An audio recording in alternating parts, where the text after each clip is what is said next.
I know that session management is one of the top stressors for event organizers. That's why we revamped the session management process. With a new step-by-step guide, creating sessions just got a lot simpler.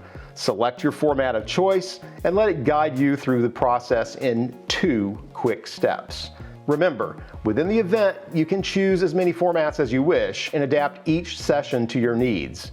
Choose to upload pre-recorded videos, stream directly on Swapcard with RTMP, host roundtables, and of course, try the live backstage that's released today. If you change your mind later, don't worry. You can always switch back to another format under the new tab called Format and Video. For folks running dozens of events and communities a year, the time saved from this new update will be even more impactful. Make sure you take full advantage of this flexibility and test all available video formats to find your perfect fit.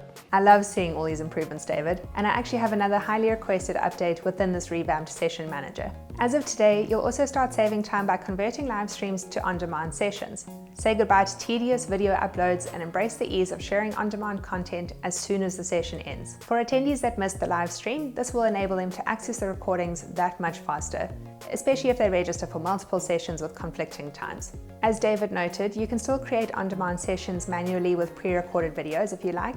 The difference is that with this new update, it's as easy as pressing a button if you quickly want to convert your live streams into on-demand. That's pretty cool, Jen. Remind me now, is this option available for all types of streams? This ability to convert sessions to on-demand is only available for third-party RTMP streams and of course through our live backstage.